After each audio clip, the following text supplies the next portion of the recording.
Promesse dite, promesse tenue, les enseignants contractuels créés en main étaient en salle ce matin pour le test de niveau.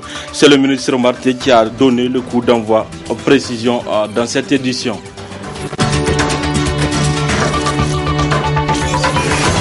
Le front des partis politiques non affiliés pour l'alternance démocratique au Niger, insatisfait de la situation sociopolitique et sécuritaire du Niger, ils l'ont fait savoir ce matin dans une déclaration. Détail dans cette édition. Samedi 15 juillet 2017, messieurs, dames, bonsoir et bienvenue à ces 19h45 de la télévision Labari. Je l'annonçais en titre. Début ce matin de l'évaluation nationale des enseignants contractuels créés en main. C'est le ministre de l'enseignement primaire, Daouda Marté, qui a donné le coup d'envoi. Le compte rendu de Ismaël Moumouni et Abdel Nasser Seydou. S'inquiéter du déroulement de l'évaluation, mais surtout souhaiter bonne chance à ces enseignants contractuels, c'est ce qu'a tenu à faire le ministre de l'enseignement primaire en procédant au lancement de l'évaluation nationale des tests de niveau des enseignants contractuels. Je suis satisfait que nous soyons aujourd'hui à ce jour J. C'était un processus qu'on a engagé depuis février. Si aujourd'hui nous sommes arrivés au terme de ce processus, je considère que je suis satisfait. Et vous avez vu vous-même, les enseignants sont là. Partout sur l'ensemble du territoire, tous les échos que j'ai, les épreuves vont débuter à l'heure prévue, donc il n'y a pas de problème. Je constate simplement que le Conseil d'État a dit que tout ce que nous avons fait jusque-là est conforme. Je me réjouis de cette situation. Et du reste, en ma qualité de ministre, il n'y a pas une sorte de confrontation entre les syndicalistes et nous. Nous travaillons pour la même cause. Ils ont même contesté la forme, mais pas le fond. La seule chose que je leur demande pour l'instant, c'est de venir vraiment pour que nous travaillions ensemble et que nous préparions la rentrée prochaine. Il ne servira à rien de faire des débats de rue par médias interposés ou par juridiction interposée. La question est définitivement close pour moi, jusqu'à preuve du contraire. Tout se déroule normalement. Vous voyez, nous sommes 8h à midi pour cette tranche-là, c'est déjà fini. Demain, c'est une autre cohorte qui va rentrer et c'est fini. La question est définitivement réglée. Pour les enseignants contractuels qui ont refusé de participer à l'évaluation, le ministre estime. En tout cas, tous les échos que j'ai, ce sont des enseignants qui ont des faux diplômes qui ne sont pas inscrits. Puisque même les syndicalistes eux-mêmes ont demandé à ce que tous leurs membres déposent leur dossier. S'il y a un seul syndicat qui n'est pas pour le dépôt du dossier, pour l'authentification des diplômes, qu'ils le disent. En tout cas, moi, tous les échos que j'ai eus, y compris par les directions des centrales syndicales, ils sont d'accord pour l'authentification des diplômes. S'il s'agissait de radier les enseignants, il y a des mesures beaucoup plus légales qu'il faut adopter. La mesure la plus simple, de par le contrat qui nous lie avec eux, c'est d'affecter quelqu'un dans un autre endroit. Il a 15 jours pour rejoindre son poste. Il refuse, on relie. C'est plus simple. Vous ne voyez pas que c'est plus simple que d'organiser une évaluation. Si c'était ça l'objectif. Je vous affirme que, regardez, j'ai 8116 enseignants ici à Niamey pour 4600 salles de classe. Si je veux réellement chasser le surplus là, c'est très facile. Je leur dis que vous êtes affecté à l'intérieur, ils refusent de relier le contrat. Ils sont au total 61 888 enseignants contractuels au Niger, dont 5006 à Niamey, a figuré sur la liste de ceux qui vont subir l'évaluation des tests de niveau. Et c'est les titulaires du diplôme professionnel de l'enseignement qui vont subir pour cette journée les épreuves écrites de français et de mathématiques. Je vous donne lecture de ce communiqué de presse de la synergie Cause Niger Sinaseb.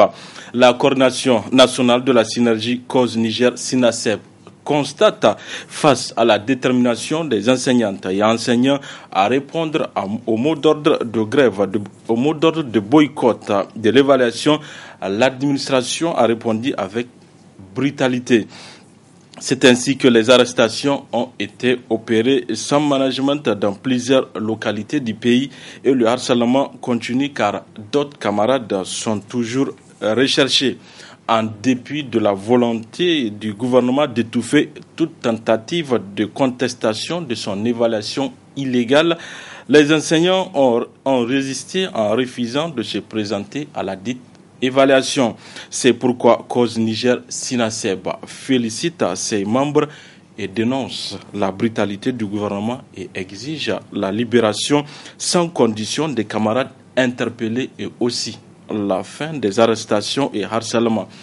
La synergie cause Niger-Sinaseb lance un appel pressant à tous les enseignants sans formation initiale de boycotter systématiquement l'évaluation de demain dimanche 16 juillet 2017, car la résiliation des contrats projetés par le gouvernement vise essentiellement leur catégorie.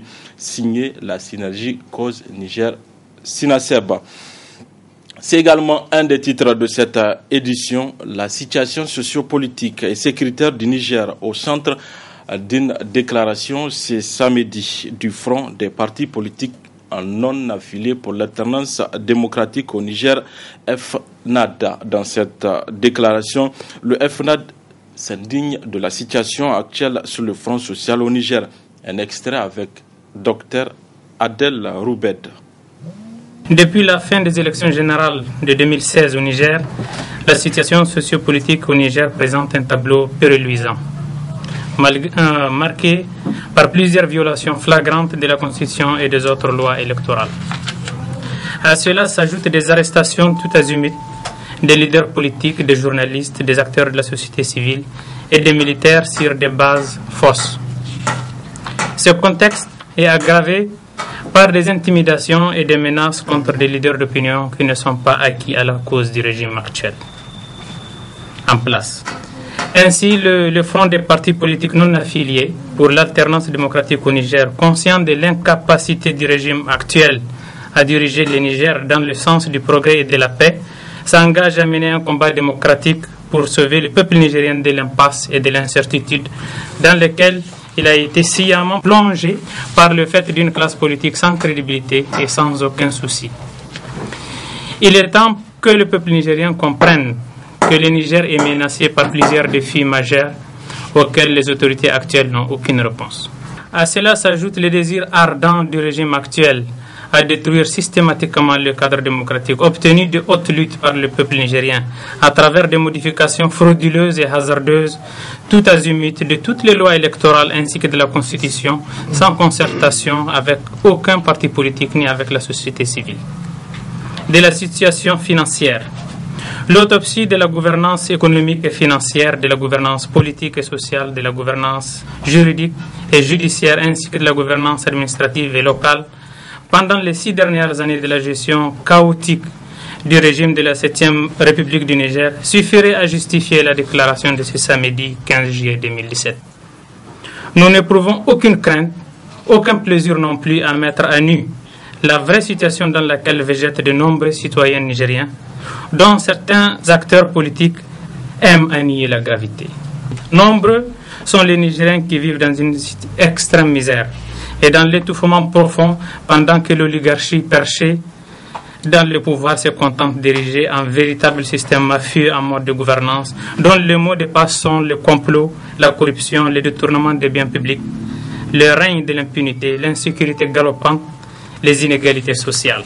Nous avons tous l'obligation, au-delà de nos appartenances politiques, de dire non à l'injustice sociale, non à la gestion patrimoniale des affaires de l'État, non à la gabegie et au passe-droit, non à la justice aux 2 poids 2 mesures. C'est pour toutes ces raisons que nous exigeons la libération sans condition de tous les prisonniers politiques, civils et militaires victimes de complots et de la sournoiserie de certains politiciens malhonnêtes. De la situation sécuritaire. Depuis l'avènement du régime de la 7e République, une insécurité grandissante affecte actuellement plusieurs régions du Niger, due à une mauvaise gouvernance sociale dont Issoufou Mahamadou est le seul responsable.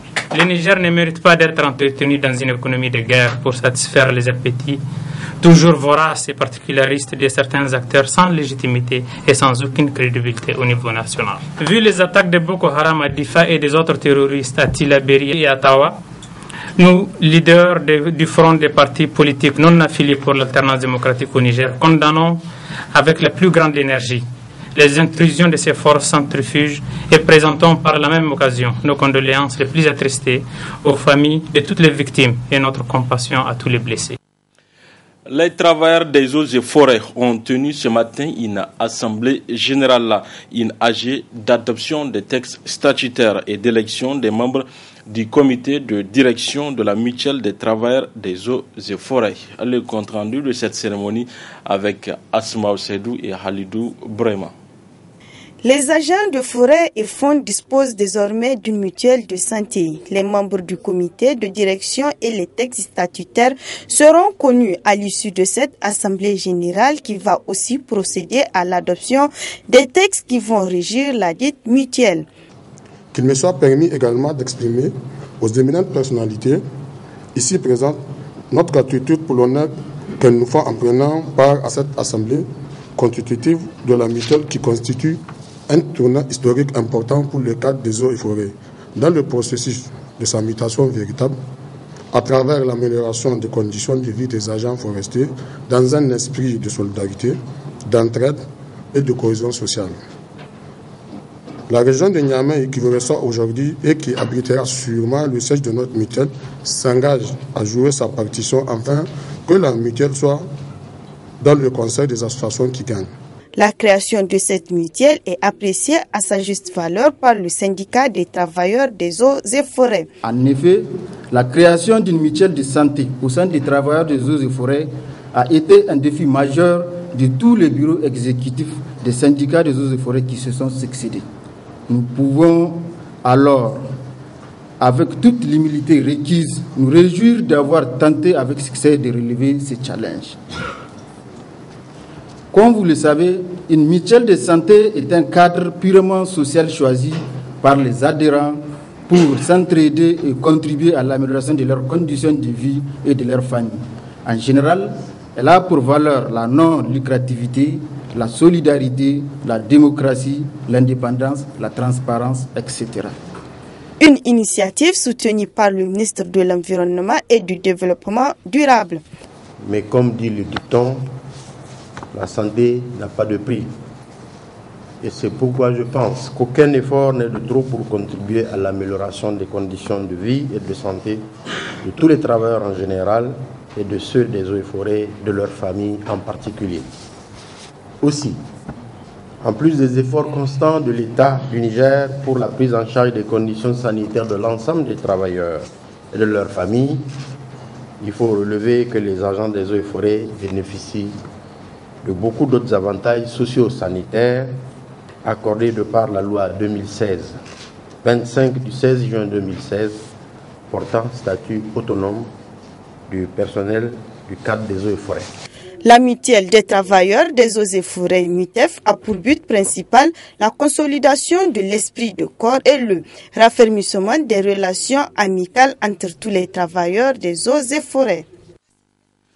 La maison des jeunes Gade Sekou a servi de cadre hier, vendredi, au lancement d'une campagne dénommée « Utiliser les réseaux sociaux pour sensibiliser et informer les jeunes sur la migration ». Une initiative de jeunesse, enfance, migration et développement JIMEDA.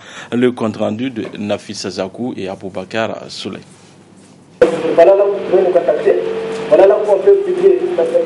Cette campagne vise à contribuer à une migration informée et positive au Mali, Niger et Tchad, une initiative dont l'importance n'est plus à démontrer au regard des enjeux et défis liés aux questions de migration, notamment pour les jeunes.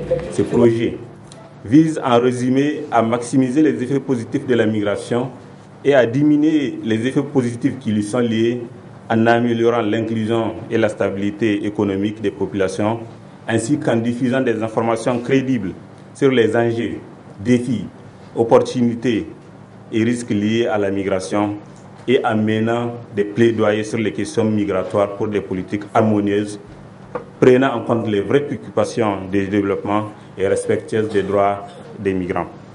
Notre vision est de contribuer à l'avènement d'un Niger qui offre une réponse durable aux défis de développement et de respect des droits humains, particulièrement en faveur de la jeunesse, des enfants et des migrants.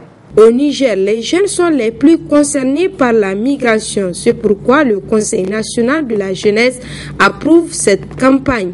Le désert aujourd'hui est devenu une vraie hécatombe pour la jeunesse de l'Afrique subsaharienne, très malheureusement. Et beaucoup le font par manque d'opportunités. L'OTAN que vous connaissez a concassé la Libye. Aujourd'hui, d'autres disent 50 ans en arrière, les pratiques qui se font aujourd'hui en Libye vis-à-vis des migrants est inadmissible. Et nous pensons que la meilleure réponse, c'est d'une part sensibiliser les jeunes, mais aussi créer les conditions pour que ces jeunes restent dans leur pays de départ. Quel qu'en soit le dispositif que l'Union européenne mettra en place pour empêcher la jeunesse de partir, eh bien, elle partira tant que dans leur pays de départ, il n'y a pas de réponse appropriée. Entre autres objectifs de cette campagne est de favoriser l'inclusion socio-économique des enfants et jeunes et défendre leurs droits, combattre la traite des personnes et assister les victimes, mais aussi sensibiliser, mobiliser et renforcer les capacités des différents acteurs et communautés sur la migration. Cérémonie de remise de kits de pèlerinage aux pèlerins de l'agence de pèlerinage Bab Maka ce matin au siège de la dite agence. Quelle est l'importance de ces kits pour les pèlerins?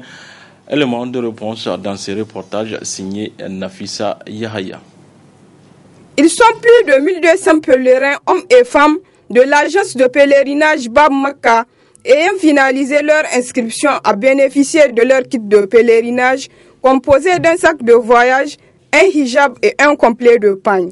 Yanzu ga hana mun kai har mutanen da suka zo wajen mu suka rubuta mun kai mu ba su wannan uniform nasu wanda za su. À l'heure actuelle, nos futurs pèlerins ayant finalisé leur inscription ont bénéficié de leur kit de pèlerinage. Nous lançons donc un appel à ceux qui n'ont pas pu finir de rembourser de venir le plus tôt possible verser afin d'en bénéficier.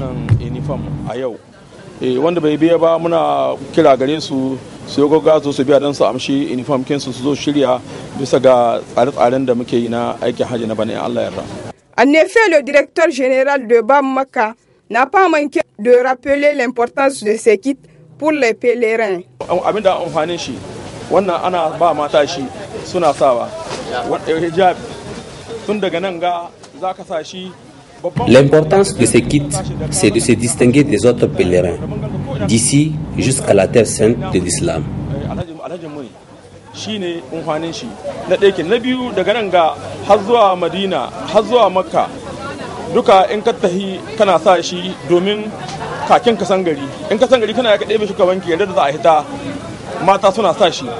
Enfin, le directeur général de cette agence exhorte les autres pèlerins à finaliser leur inscription pour la bonne marche de ce rituel que le Hajj, un des 5 piliers de l'islam.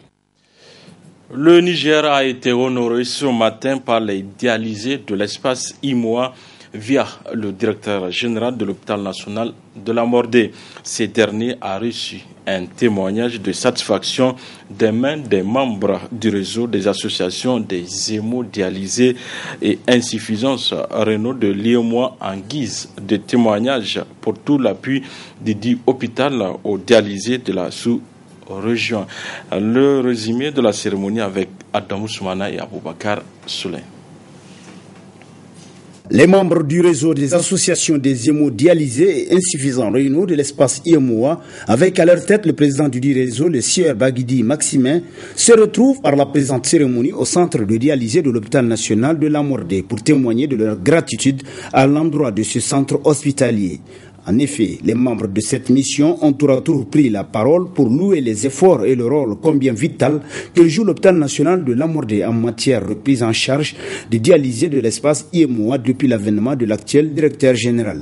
Vous avez beaucoup fait, monsieur le directeur général. Beaucoup fait. Vous avez beaucoup fait pour les dialysés, vous continuez de beaucoup faire pour les dialysés. Et nous voulons venir vous témoigner de notre gratitude. Nous remercions le docteur médecin-chef Higué et Zenabou pour leur soutien, pour leur collaboration, pour leur participation à la vie de nos frères et sœurs. L'harmonisation au niveau de l'espace UEMOA, je pense que le Niger et le Burkina sont déjà en avance. Et si ce n'était pas le Niger en 2014-2015, nous avions de sérieux problèmes parce que nos consommables ont fait un retard. Grâce au même DG ici, rapidement les malades burkinabés ont été sauvés. Le Niger est aujourd'hui le leader dans la sous-région. Et à cause de ce statut, il est normal que nous adressions tous nos remerciements les plus sincères aux hautes autorités de ce pays, à la direction générale de l'hôpital du Niger et à tout le personnel. Une reconnaissance qui a d'ailleurs valu à M. Amadou Sidikou Ibrahim, directeur général de l'hôpital national Lamordé, un témoignage de satisfaction de la part du réseau. Une distinction qui est allée droit au cœur des responsables de cet hôpital, en premier chef, le récipiendaire. Je suis très ému. Je ne m'attendais pas à une telle cérémonie. Je remercie beaucoup ce témoignage de satisfaction que vous venez de me remettre. Cela vraiment est dû, depuis quelque temps, nous sommes dans une logique de développement de la dialyse. Si aujourd'hui le directeur général de l'hôpital national de Lamordé est en train de réussir par rapport au pari d'une dialyse de très bonne qualité dans la sous-région, je dirais aussi c'est grâce à l'appui des hautes autorités de ce pays, dont le ministère de la Santé publique et au plus haut sommet le président de la République, dont on sait une de ses épouses est la marraine quand même du service de dialyse, du service de néphrologie et d'hémodialyse de l'hôpital national de Lamordé. Au-delà de la personne du directeur général de l'hôpital national de Lamordé, c'est le Niger tout entier qui sort grandi par cette distinction, témoignant de la bonne place qu'occupe le pays dans l'espace IMOA en matière de santé en général et d'appui aux dialysés en particulier. Voilà, Monsieur Damba, c'est tout pour ces 19h45 de la télévision Labari. Merci à vous de l'avoir suivi. Au revoir.